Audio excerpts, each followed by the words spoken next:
¿Sabes lo que se siente descubrir que la persona que más amas en el mundo te ha estado mintiendo de la manera más cruel posible?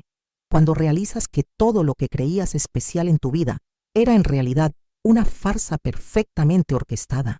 Yo viví esa experiencia en carne propia y te aseguro que hay momentos que te cambian para siempre. Momentos que te obligan a cuestionar no solo tu presente, sino cada recuerdo que creías valioso. Esta es una historia que jamás pensé que tendría que contar. Una historia tan controversial, tan dolorosa y tan llena de engaños que durante más de un año preferí guardarla como un secreto que me quemaba por dentro. Pero ya no puedo más. A mis 59 años, después de vivir lo que viví, siento que necesito liberar esta carga antes de que me destruya completamente. Porque lo que descubrí en esa celebración que no era para mí, cambió no solo mi matrimonio, sino mi forma de ver la vida y a las personas que creía conocer. Soy Carmen, y durante 28 años creí que tenía el matrimonio perfecto con Miguel. Nos conocimos en la universidad, nos casamos jóvenes, construimos una vida hermosa juntos. Miguel siempre fue un hombre detallista, romántico, de esos que recuerdan cada fecha importante, cada aniversario, cada momento especial. Era el tipo de esposo que todas mis amigas envidiaban, el hombre que siempre sabía qué hacer para hacerme sonreír. Nuestros cumpleaños siempre fueron eventos especiales en nuestra casa. Miguel tenía una tradición de organizarme fiestas sorpresa cada 5 años, a los 30, 35, 40, 45, 50 y 55. Cada celebración era más elaborada que la anterior, con todos nuestros amigos y familiares, decoraciones perfectas, mi comida favorita y siempre algún detalle que me hacía llorar de emoción. Carmen merece lo mejor, decía Miguel a quien quisiera escucharle. Ella es el centro de mi universo. Este año cumpliría 60 y sabía que Miguel estaba planeando algo especial. Durante las últimas semanas había estado actuando de manera misteriosa, haciendo llamadas telefónicas secretas, saliendo con excusas vagas, sonriendo de esa manera que tenía cuando preparaba una sorpresa. ¿Qué estás tramando?, le preguntaba en broma. Ya verás, me respondía con un guiño. Va a ser una celebración que jamás olvidarás. 2 semanas antes de mi cumpleaños, Miguel me dijo que había reservado un salón en el club social, donde siempre hacíamos nuestras celebraciones familiares importantes. Es para el sábado en la tarde, me dijo. Pero quiero que ese día vayas ahí a hacerte arreglar el cabello y las uñas en la mañana. Yo me encargo de todo lo demás. Su entusiasmo era contagioso, y yo me sentía emocionada de ver qué había planeado para esta ocasión tan especial. Durante esos días previos, noté que Miguel estaba especialmente cariñoso conmigo. Me traía flores sin razón, me preparaba mi café favorito por las mañanas, me decía constantemente lo mucho que me amaba. Estos han sido los mejores años de mi vida, me decía mientras me abrazaba. No puedo imaginar mi vida sin ti. Sus palabras me llenaban de felicidad, aunque había algo en su comportamiento que no terminaba de entender. También estaban las llamadas telefónicas extrañas. Miguel siempre había sido muy abierto conmigo sobre sus conversaciones, pero últimamente cuando sonaba el teléfono, se excusaba y hablaba en la otra habitación. Es sobre tu sorpresa, me explicaba cuando le preguntaba. No puedes escuchar o se va a arruinar todo. Sus explicaciones me parecían lógicas, pero había algo en su tono de voz durante esas conversaciones que me inquietaba sin saber por qué. Había otros detalles que me llamaban la atención. Miguel había comenzado a preguntarme sobre mis planes para después de mi cumpleaños, sobre si quería hacer algún viaje especial, sobre cómo me visualizaba los próximos años de nuestro matrimonio. ¿Por qué tantas preguntas existenciales?, le preguntaba riendo. Solo quiero asegurarme de que seamos felices, me respondía, pero había algo melancólico en sus ojos que no podía descifrar. También estaba el comportamiento de nuestros amigos cercanos. Durante las últimas semanas, varios de ellos habían estado actuando de manera extraña conmigo. Conversaciones que se detenían abruptamente cuando yo llegaba. Miradas significativas entre ellos. Una tensión que no existía antes. ¿Está todo bien?, le preguntaba a mi mejor amiga Laura. Por supuesto, me respondía, pero evitaba mi mirada. Solo estamos todos emocionados por tu cumpleaños. La hermana de Miguel, Sandra, también había estado comportándose de manera rara. Normalmente éramos muy cercanas, pero en las últimas semanas parecía evitarme. Cuando la llamé para preguntarle si vendría ya a mi fiesta, su respuesta fue evasiva. Claro que voy a estar ahí, me dijo, pero su voz sonaba tensa. Va a ser una celebración muy especial. Había algo en la forma en que dijo especial que me hizo sentir incómoda. Miguel también había estado haciendo arreglos financieros extraños. Había movido dinero entre nuestras cuentas bancarias. Había actualizado algunos documentos legales. Había hecho cambios en nuestras pólizas de seguro. Cuando le preguntaba al respecto, me decía que era solo organización para el futuro. Quiero que todo esté en orden, me explicaba. Nunca se sabe qué puede pasar. Sus palabras me parecían responsables, pero me inquietaba que no me incluyera en esas decisiones como siempre había hecho antes. La semana de mi cumpleaños, Miguel intensificó sus muestras de afecto. Me escribía notas románticas que dejaba en lugares donde sabía que las encontraría. Me llevaba a cenar a restaurantes especiales sin razón particular. Se quedaba despierto conmigo, hablando sobre nuestros recuerdos más preciados. ¿Por qué estás siendo tan romántico últimamente?, le preguntaba. No puedo demostrarle a mi esposa cuánto la amo, me respondía, pero había una tristeza en sus ojos que no entendía. El viernes por la noche víspera de mi cumpleaños, Miguel me llevó a caminar por el parque donde nos habíamos conocido. Mañana vas a ser un día muy importante, me dijo, mientras caminábamos tomados de la mano. Va a cambiar muchas cosas para nosotros. Sus palabras me emocionaron porque pensé que se refería a algo especial que había planeado para la fiesta, tal vez una renovación de votos o alguna sorpresa romántica grandiosa. Esa noche, Miguel me hizo el amor con una intensidad y una ternura que no había experimentado en años. Había lágrimas en sus ojos cuando terminamos, y cuando le pregunté qué le pasaba, me dijo: «Solo quiero que sepas cuánto significas para mí. Siempre lo recuerdes, sin importar lo que pase». Sus palabras me parecieron hermosas en ese momento, aunque había algo final en ellas que no pude identificar completamente. El sábado por la mañana, Miguel se levantó temprano y me preparó mi desayuno favorito. «Feliz cumpleaños, amor de mi vida», me dijo besándome suavemente. «Hoy es tu día especial». Me entregó un regalo pequeño, un collar con un dije que decía «por siempre». «Es para que siempre recuerdes cuánto te amo», me explicó. El regalo me emocionó, pero había algo ceremonial en la forma en que me lo dio que me hizo sentir extraña. Miguel me había hecho cita en el salón de belleza para las 10 de la mañana. «Quiero que te veas radiante para esta tarde», me dijo. «La cita en el club es a las 4, así que tienes tiempo de arreglarte tranquila. Yo voy a estar preparando todo desde temprano». Me besó con intensidad antes de que me fuera, como si fuera un beso de despedida, aunque yo pensé que era solo emoción por la sorpresa que había planeado. En el salón de belleza, la estilista que siempre me atendía también estaba actuando de manera extraña. «Se ve muy hermosa, señora Carmen», me decía constantemente. «Seguro que hoy va a ser un día que jamás olvidará». Había algo en su tono que me hizo sentir como si supiera algo que yo no sabía. Cuando le pregunté si Miguel había hablado con ella sobre algo especial, se puso nerviosa y cambió de tema rápidamente.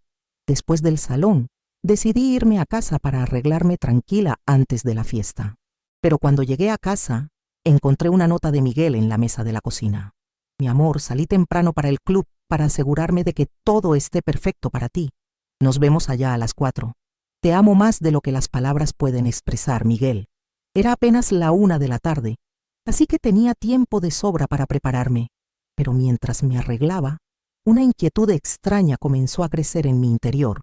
Algo en el comportamiento de Miguel durante las últimas semanas, algo en las reacciones de nuestros amigos, algo en toda esta situación no me cuadraba completamente. No podía identificar qué era exactamente, pero había una sensación persistente de que algo importante se me estaba escapando. Decidí que quería llegar un poco temprano al club para ver si podía ayudar a Miguel con los preparativos finales. Siempre me había gustado participar en la organización de nuestras fiestas y pensé que sería una sorpresa agradable para él que apareciera antes de tiempo para echarle una mano. Después de todo, hacer una fiesta para tantas personas era mucho trabajo para una sola persona. Llegué al club alrededor de las 3:15. El estacionamiento ya tenía varios autos que reconocí como de nuestros amigos y familiares, lo cual me sorprendió, porque pensé que llegarían después de las 4. Estacioné mi auto y decidí entrar por la puerta de servicio que daba directamente a las cocinas, para no arruinar la sorpresa en caso de que hubiera gente esperándome en la entrada principal. Mientras caminaba hacia la puerta de atrás, podía escuchar risas y conversaciones que venían del salón principal. El sonido me llenó de emoción, porque significaba que la fiesta ya estaba en marcha y que Miguel había logrado reunir a todas las personas que me importaban. Me sentía agradecida de tener un esposo tan dedicado y amoroso que se tomaba tantas molestias para hacerme feliz. Entré por la puerta de servicio sin hacer ruido, pensando que sería divertido sorprender a Miguel mientras hacía los preparativos finales. Caminé por el pasillo que conectaba las cocinas con el salón principal, mi corazón latiendo de emoción por ver qué había preparado para mí. Las voces se escuchaban más claras ahora, y pude reconocer las risas de varios de nuestros amigos cercanos.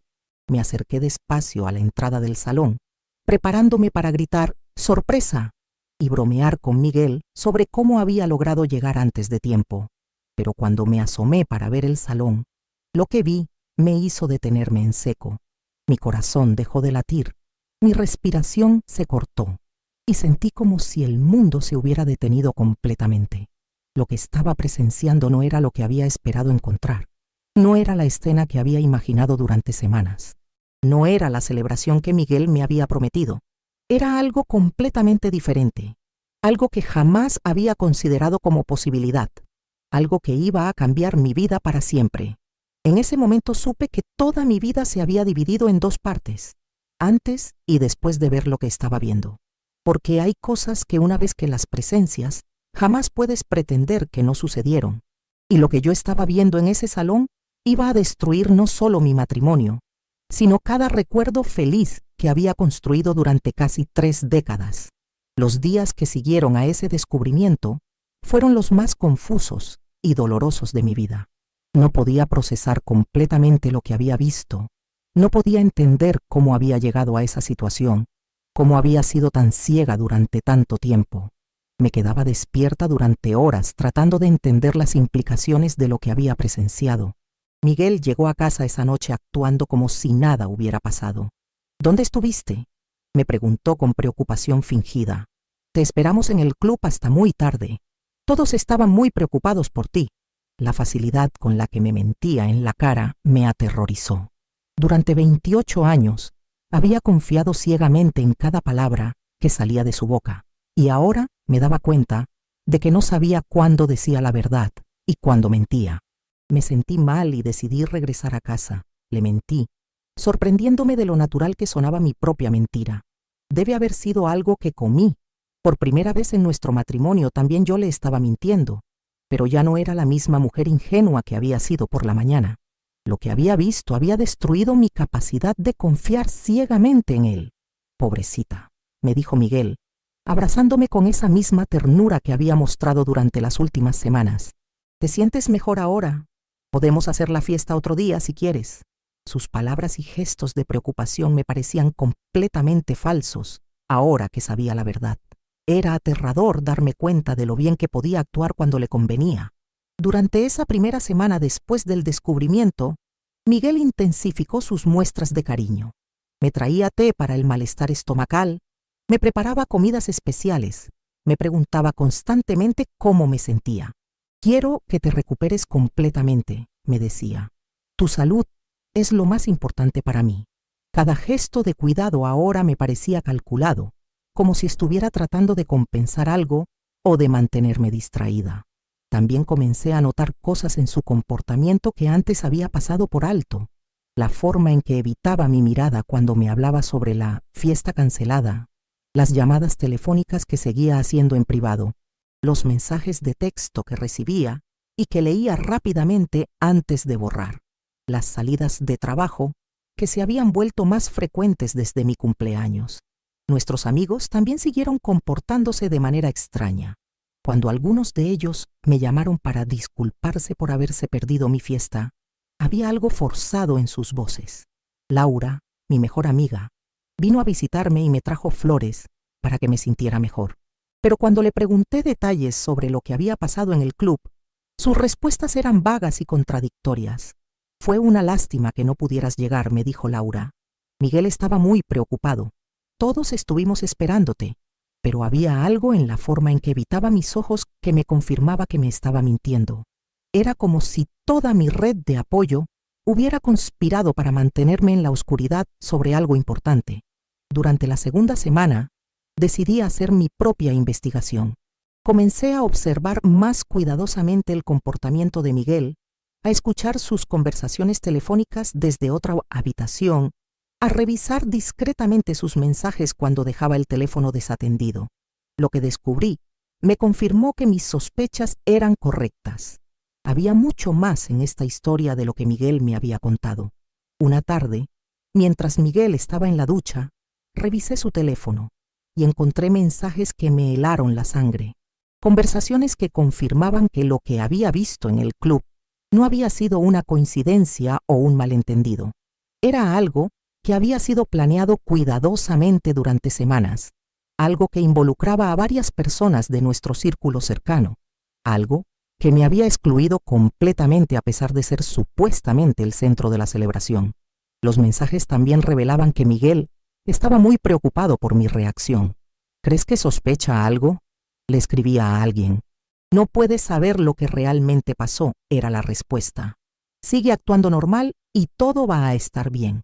Era evidente que había una conspiración activa para mantenerme ignorante sobre los verdaderos eventos de mi cumpleaños.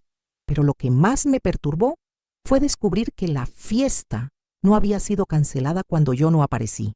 Había seguido adelante sin mí. La celebración había continuado como si mi ausencia no importara, como si el propósito real del evento no tuviera nada que ver conmigo. Eso me hizo darme cuenta de que todo lo que Miguel me había dicho sobre esa tarde había sido una mentira elaborada. Durante la tercera semana, decidí confrontar indirectamente a Miguel. Comencé a hacer preguntas más específicas sobre los detalles de mi fiesta cancelada. ¿Quién había venido? ¿Qué habían hecho cuando se dieron cuenta de que yo no iba a llegar? Habían esperado mucho tiempo. Sus respuestas se volvían más contradictorias cada vez, y pude ver cómo se ponía nervioso cuando le hacía demasiadas preguntas. ¿Por qué estás tan obsesionada con eso?, me preguntó finalmente. Ya pasó, Carmen. Lo importante es que estés bien ahora. Su molestia cuando le insistía en el tema me confirmó que definitivamente había algo que no quería que yo supiera. Un Miguel inocente habría estado dispuesto a contarme todos los detalles para hacerme sentir mejor por haberme perdido mi propia fiesta. También decidí contactar directamente a algunas de las personas que supuestamente habían estado en mi fiesta. Sus reacciones fueron reveladoras. Algunos actuaban incómodos cuando les preguntaba sobre los detalles de esa tarde. Otros me daban versiones ligeramente diferentes de los eventos. Y unos pocos evitaban completamente el tema, cambiando de conversación cada vez que lo mencionaba. Fue Sandra, la hermana de Miguel, quien finalmente me dio la pista que necesitaba. Durante una conversación telefónica, se le escapó un comentario sobre lo difícil que había sido esa situación para Miguel. Cuando le pregunté a qué se refería, se dio cuenta de su error y trató de retractarse. No, nada importante, balbuceó. Solo me refería a lo mal que se sintió cuando te enfermaste. Pero su comentario me hizo darme cuenta de que había algo más grande en juego, algo que había puesto a Miguel en una situación difícil, algo que requería el apoyo y la complicidad de su hermana y de nuestros amigos cercanos, algo que yo no sabía, pero que todos los demás sí sabían. Esa noche confronté directamente a Miguel. Necesito que me digas la verdad sobre lo que realmente pasó en mi cumpleaños, le dije con firmeza. Y no me vengas con el cuento de la fiesta cancelada porque sé que no es cierto. Miguel se puso pálido. Por unos segundos perdió completamente la compostura antes de recuperarse. No sé de qué estás hablando, Carmen, me dijo, pero su voz temblaba. Te dije lo que pasó. Miguel, le dije mirándolo fijamente, sé que me estás mintiendo, y voy a descubrir la verdad, con tu ayuda o sin ella.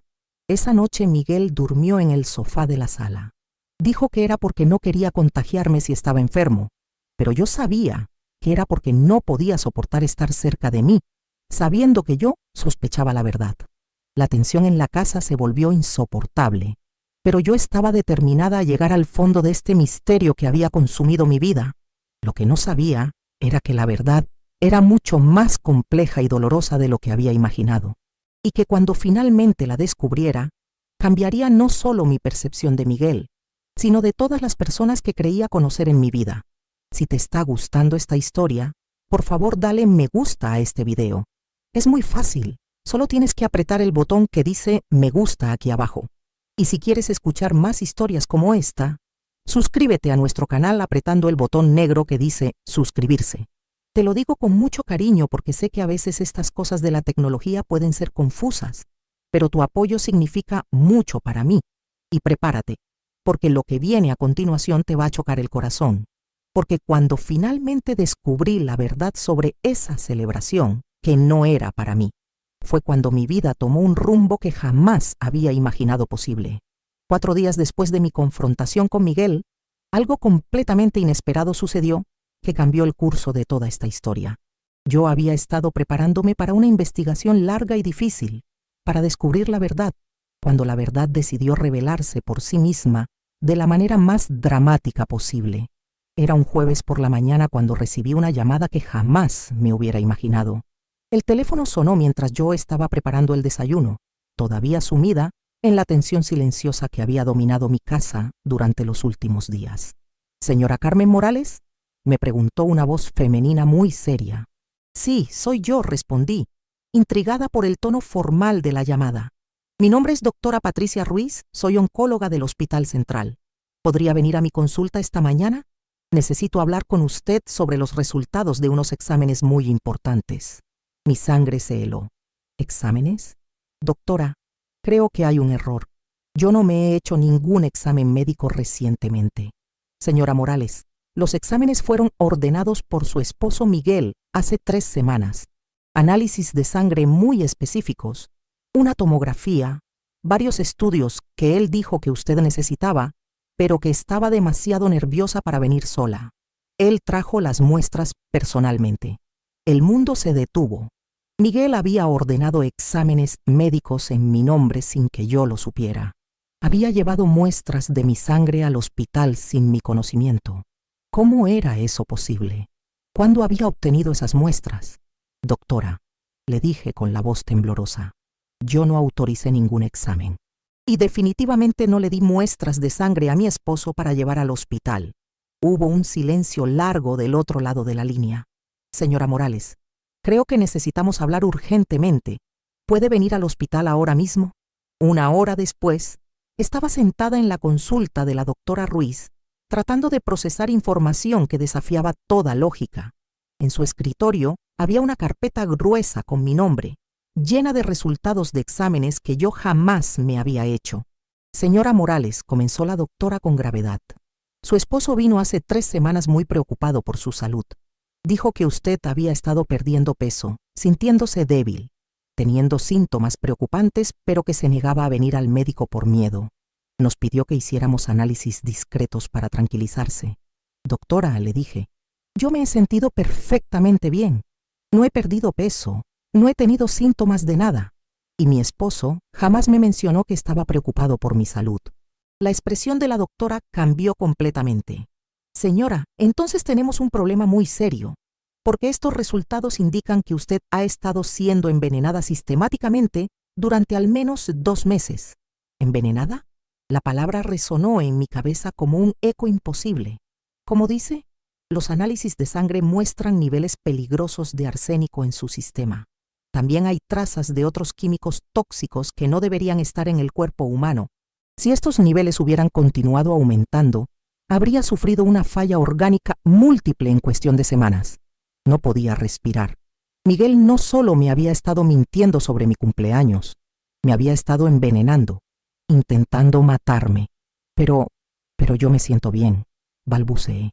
Eso es porque quien lo está haciendo es muy inteligente, continuó la doctora. Las dosis son pequeñas, administradas gradualmente para que parezca una enfermedad natural, pero son acumulativas. Eventualmente habrían causado su muerte y habría parecido un deterioro de salud súbito, pero natural. Miguel estaba tratando de matarme. El hombre con quien había compartido 28 años de mi vida, el hombre que me decía que me amaba todos los días, había estado envenenándome lentamente durante meses. ¿Cómo obtuvo las muestras de sangre? Aún pregunté. Esa es la pregunta clave, respondió la doctora. Él dijo que las había obtenido cuando usted se cortó accidentalmente en la cocina hace unas semanas, pero la cantidad de sangre que trajo era demasiado como para venir de un corte accidental. Recordé vagamente haberme cortado con un cuchillo hace unas semanas mientras preparaba la cena. Miguel había sido muy solícito en curar mi herida. Había insistido en limpiar toda la sangre personalmente. En ese momento pensé que era Dulce cómo se preocupaba por mí. Ahora me daba cuenta de que había aprovechado la oportunidad para recolectar evidencia de su propio crimen. Doctora, le pregunté con terror, ¿por qué mi esposo habría ordenado estos exámenes si él es quien me está envenenando? Esa es la parte más perturbadora, respondió. Creemos que él quería documentación médica que mostrara su deterioro de salud. Cuando usted muriera, él tendría evidencia de que había estado preocupado por su salud, que había buscado ayuda médica, que había hecho todo lo posible por salvarla. Sería la coartada perfecta para un asesinato.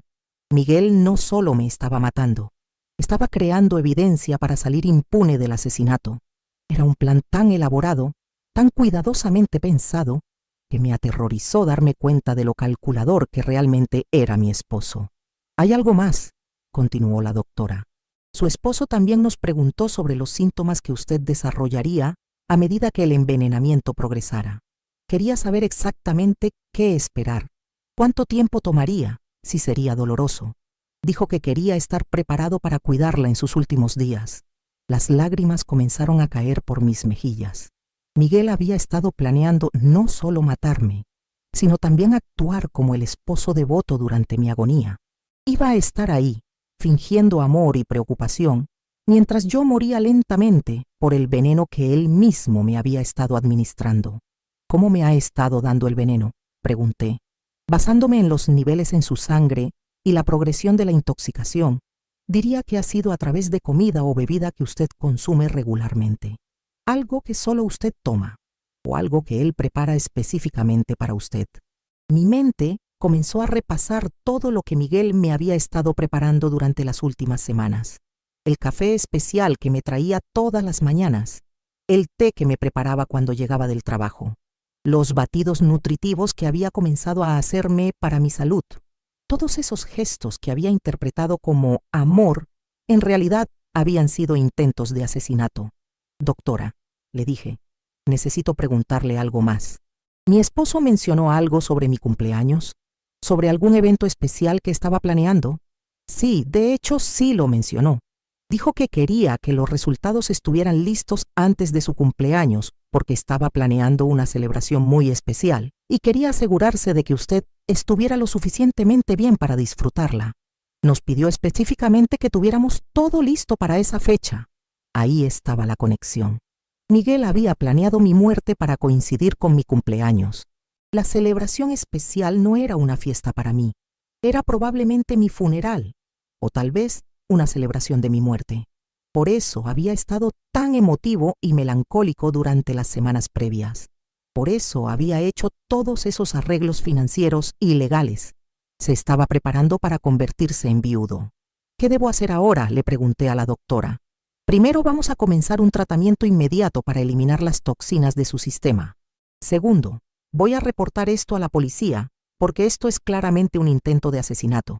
Y tercero, usted no puede regresar a su casa hasta que su esposo sea arrestado. 2 horas después, estaba en la estación de policía dando mi declaración al detective Ramírez. Le conté todo.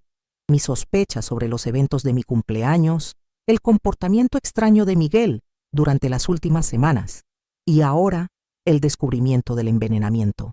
Señora Morales, me dijo el detective, usted mencionó que vio algo en el club el día de su cumpleaños que no era lo que esperaba. ¿Puede decirnos exactamente qué vio? Era el momento de contar la verdad completa sobre lo que había presenciado en esa celebración que no era para mí. Detective, le dije, lo que vi en ese salón no era una fiesta de cumpleaños, era una reunión. Una reunión donde Miguel estaba distribuyendo copias de mi testamento y discutiendo cómo se dividirían mis bienes después de mi muerte. El detective se quedó en silencio por un momento. ¿Está segura de lo que vio? Completamente segura. Vi a Miguel en el centro del salón, con documentos legales esparcidos sobre una mesa. Estaba hablando con nuestros amigos y familiares sobre mi póliza de seguro de vida, sobre la casa, sobre mis cuentas de ahorro. Era como si estuviera dando instrucciones sobre qué hacer después de que yo muriera. ¿Y qué hicieron las otras personas cuando lo vieron hablando de eso? Esa es la parte más perturbadora, continué. No parecían sorprendidos. Era como si ya supieran que yo iba a morir pronto, como si Miguel ya les hubiera contado que yo estaba enferma y que no me quedaba mucho tiempo. Todos estaban tomando notas, haciendo preguntas sobre los detalles legales. Miguel no solo había planeado mi asesinato, también había preparado a nuestro círculo social para mi muerte. Les había mentido sobre mi salud, probablemente diciéndoles que tenía alguna enfermedad terminal, para que cuando yo muriera, nadie sospechara nada extraño. Era un plan increíblemente elaborado y cruel. «Hay algo más que necesitas saber», le dije al detective. «Creo que las personas en esa reunión no sabían que Miguel me estaba envenenando. Creo que él les dijo que yo tenía cáncer o algo similar y que estaba organizando mis asuntos porque yo estaba demasiado enferma para hacerlo yo misma». Esto explicaba el comportamiento extraño de nuestros amigos durante las últimas semanas, la tristeza en sus ojos, las conversaciones que se detenían cuando yo aparecía, la forma en que me trataban como si fuera frágil. Miguel les había dicho que yo me estaba muriendo, y ellos estaban actuando como personas que sabían que estaban pasando tiempo con alguien que pronto no estaría más. El detective organizó inmediatamente una operación para arrestar a Miguel con evidencia sólida. Instalaron cámaras en mi casa y me pidieron que regresara actuando normal para poder grabar a Miguel intentando darme más veneno. Esa noche fue la más aterrorizante de mi vida. Cuando llegué a casa, Miguel me recibió con preocupación fingida. «¿Dónde estuviste todo el día?» Estaba preocupadísimo. Su actuación era perfecta, pero ahora yo podía ver la falsedad detrás de cada gesto. «Fui de compras», le mentí. Necesitaba distraerme un poco. Miguel parecía aliviado de que no hubiera descubierto nada sospechoso. Esa noche, Miguel me preparó mi té nocturno como siempre. Mientras lo hacía, pude ver a través de las cámaras ocultas cómo añadía algo al líquido antes de traérmelo. «Para que duermas bien», me dijo con una sonrisa que ahora me parecía completamente siniestra. Fingí tomar el té, pero lo derramé discretamente en una planta cuando él no estaba mirando. Miguel fue arrestado la mañana siguiente, cuando intentó ponerle más veneno a mi café del desayuno. Durante el juicio, se reveló la magnitud completa de su plan. Miguel había estado planeando mi muerte durante más de 6 meses. Había investigado métodos de envenenamiento no detectables. Había falsificado síntomas míos en conversaciones con amigos para crear la impresión de que yo estaba enferma. Y había modificado nuestro testamento para asegurarse de que heredaría todo. La fiesta de mi cumpleaños había sido efectivamente una reunión para preparar a nuestros seres queridos para mi muerte inminente. Miguel les había dicho que yo tenía cáncer terminal, pero que no quería que lo supieran. Les había pedido que actuaran normales conmigo para no causar sospechas, mientras él se encargaba de prepararme suavemente para lo inevitable. Miguel fue condenado a cadena perpetua por intento de asesinato en primer grado. Durante todo el juicio, mantuvo que me amaba y que todo había sido un malentendido terrible. Pero la evidencia era abrumadora. El veneno encontrado en mi sistema, las grabaciones de video donde me envenenaba, los documentos legales que había preparado para beneficiarse de mi muerte. ¿Sabes qué es lo que más me perturba de toda esta historia? Que durante 28 años viví con un hombre que resultó ser un completo extraño, que todo lo que creía saber sobre él, sobre nuestro matrimonio, sobre nuestro amor, era una mentira elaborada, que era capaz de mirarme a los ojos todos los días mientras me mataba lentamente. Pero también aprendí algo importante sobre mí misma. Cuando mi vida estuvo en peligro real, encontré una fuerza y una determinación que no sabía que poseía. No me quedé callada, no acepté las mentiras, no permití que Miguel saliera impune con su plan. Luché por mi vida y por la verdad, y al final esa lucha me salvó. Ahora vivo sola, y aunque a veces me siento triste por la pérdida de lo que creía que era un matrimonio feliz, principalmente me siento agradecida de estar viva, porque si no hubiera llegado temprano a esa fiesta que no era para mí, si no hubiera visto esa reunión donde se discutía mi muerte, si no hubiera comenzado a hacer preguntas, Miguel habría completado su plan y yo estaría muerta. A veces me pregunto cuántas otras mujeres han vivido situaciones similares sin darse cuenta. ¿Cuántas han muerto creyendo que tenían matrimonios amorosos cuando en realidad tenían esposos asesinos? Es una realidad aterrorizante, pero es importante que las mujeres sepamos que estos hombres existen y que podemos estar viviendo con uno sin saberlo. Si algo en tu relación te parece extraño, si tu pareja comienza a comportarse de manera diferente sin explicación, si empiezas a sentirte enferma sin razón aparente, por favor busca ayuda. Confía en tus instintos. Haz preguntas. No aceptes respuestas que no te convencen completamente, porque a veces la diferencia entre vivir y morir es simplemente prestar atención a las señales que el universo te está enviando. Y en mi caso, esa señal fue una celebración que no era para mí, pero que terminó salvándome la vida. Miguel creía que era más inteligente que yo, que podía manipularme hasta la muerte sin que yo me diera cuenta, pero se equivocó. Subestimó mi capacidad de observación, mi determinación de descubrir la verdad y mi voluntad de luchar por mi propia vida. Y aunque no me arrepiento de haberlo expuesto y de haber luchado por justicia, debo confesar algo que me inquieta hasta el día de hoy. Durante el proceso de descubrir la verdad, durante esas semanas en que fingí no saber nada mientras reunía evidencia, descubrí que yo también era capaz de mentir, manipular y actuar con una frialdad que jamás pensé que poseía. Cuando confronté a nuestros amigos para conseguir información, cuando fingí ante Miguel que no sabía nada sobre su plan, cuando actué como la esposa amorosa mientras planeaba su arresto, me di cuenta de que también tenía una capacidad natural para el engaño cuando mi supervivencia dependía de ello. ¿Estaba justificado? Por supuesto.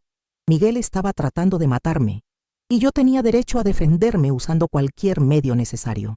Pero el descubrir esa parte oscura de mí misma, esa capacidad de calcular y manipular cuando era necesario, me hizo darme cuenta de que tal vez Miguel y yo éramos más parecidos de lo que me gustaba admitir.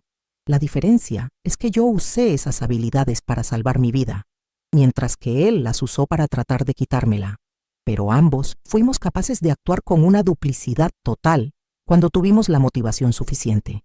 No me arrepiento de nada de lo que hice para sobrevivir. Pero sí me inquieta saber que tengo esa capacidad dentro de mí, porque una vez que descubres que puedes mentir y manipular tan efectivamente como lo hice, es imposible pretender que eres una persona completamente inocente. Si te gustó esta historia, dale me gusta al video apretando el botón de abajo. Y si quieres suscribirte al canal para escuchar más historias como esta, aprieta el botón negro que dice suscribirse. Es muy fácil, y me ayudas mucho cuando haces eso. Cuéntame en los comentarios si has vivido algo parecido, si has tenido que enfrentar situaciones donde tu vida estaba en peligro por alguien de confianza, o si tienes alguna historia que quieras que contemos aquí. Todos los días estamos aquí esperándote con relatos nuevos que te van a dejar sin aliento. Y perdóname si este video ha sido muy largo, pero estas historias hay que contarlas con todos los detalles. Necesitaba soltar todo esto. Necesitaba este desahogo. Gracias por acompañarme hasta el final y por escuchar una historia que cambió mi vida para siempre. Porque a veces las personas que más nos aman son las que más daño pueden hacernos. Y aprender a distinguir entre el amor real y la manipulación disfrazada de amor puede ser literalmente una cuestión de vida o muerte.